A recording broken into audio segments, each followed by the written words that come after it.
Good morning dear students. आप सभी का इस एजुकेशनल यूट्यूब चैनल पर हार्दिक स्वागत है। प्रिय विद्यार्थियों, पिछले वीडियो में हमने मंदिर स्थापत्य की विभिन्न शैलियों यानी नागर शैली, द्रविड़ शैली और बेसर शैली आदि के बारे में अध्ययन किया था। और आज हम चोल काल के मंदिर स्थापत्य तथा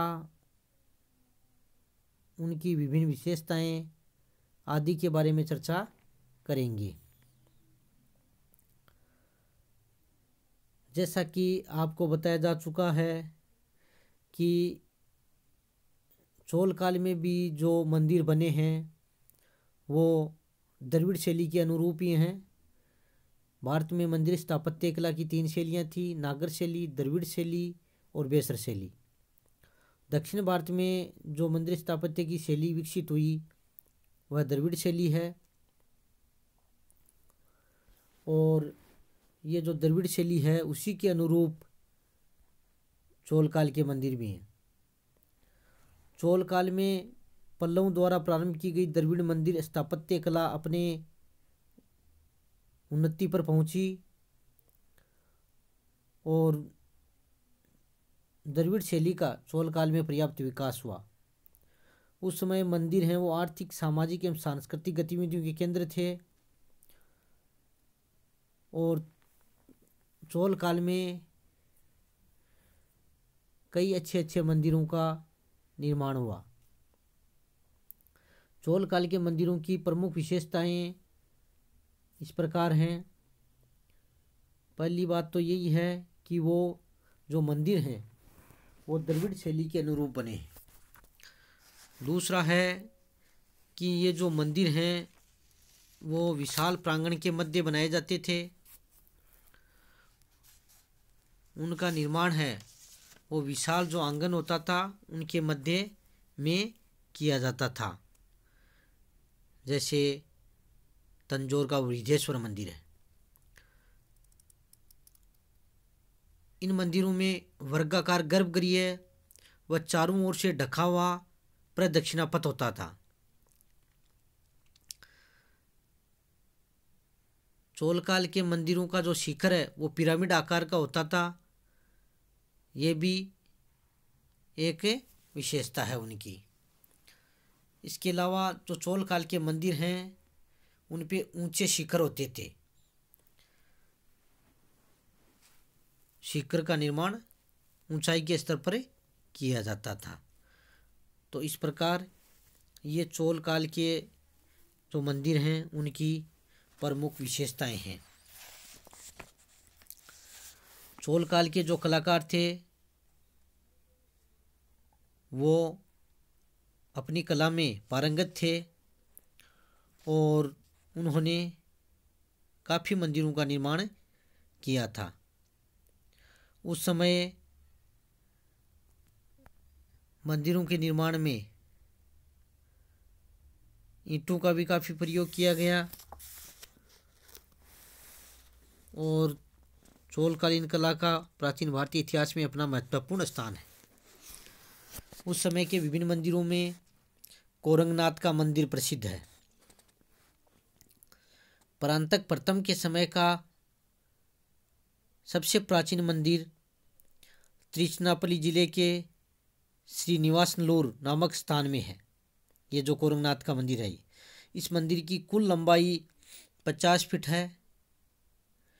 इसमें गर्भगृह 25 गुणा 25 फुट है और गर्भगृह के ऊपर 20 फीट ऊंचा शिखर है। विमान पर खूब उभरी हुई मूर्तियों के द्वारा अलंकरण किया गया है। इन मूर्तियों में सबसे प्रसिद्ध मूर्ति काली की है। इसके एक ओर सरस्वती की और दूसरी ओर लक्ष्मी की भी मूर्ति है। तो इस प्रकार ये जो मंदिर है काफ़ी अच्छा प्रतीत होता है। दूसरा मंदिर है तंजौर का वृद्धेश्वर मंदिर। इस मंदिर में चोल कला का बहुत अधिक विकास दिखाई देता है। इसका निर्माण चोल राजा राजराज प्रथम के शासनकाल में हुआ था। दक्षिण के मंदिरों में यह सबसे बड़ा तथा ऊंचा है।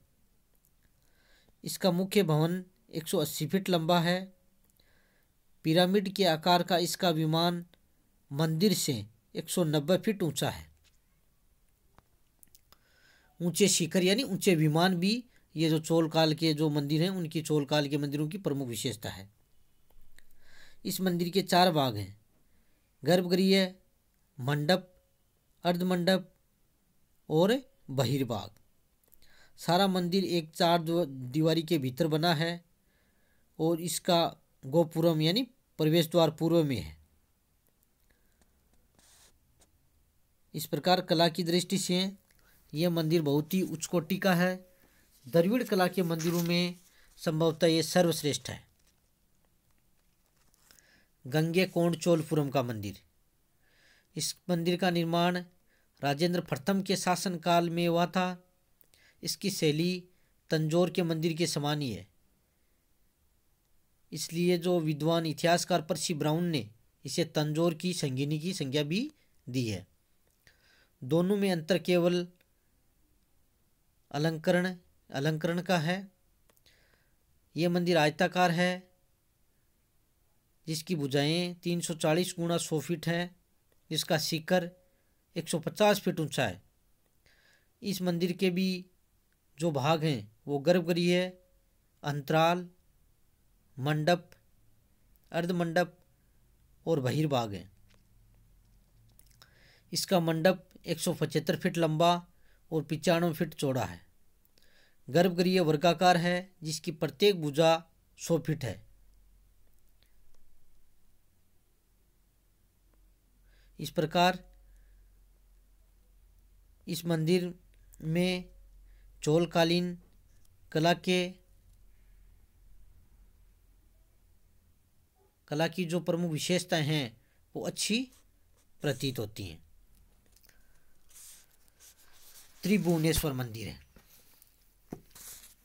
ये जो मंदिर है, इस मंदिर का निर्माण कुलोत्तुंग तृतीय के शासनकाल में तंजौर जिले के त्रिभुवन नामक स्थान पर हुआ है। इस मंदिर में भी चोलकालीन द्रविड़ शैली की सभी विशेषताएं पाई जाती हैं। हालांकि ये मंदिर परवर्ती काल का प्रतीत होता है, लेकिन फिर भी इसमें चोल कलाकारों की जो प्रमुख उनकी कलाकृति हैं उनका विवरण स्पष्ट प्रतीत होता है। इस मंदिर में जो भित्ति स्तंभ बने हैं उनमें कटावदार बेलबूटों का काम भी है। इस प्रकार ये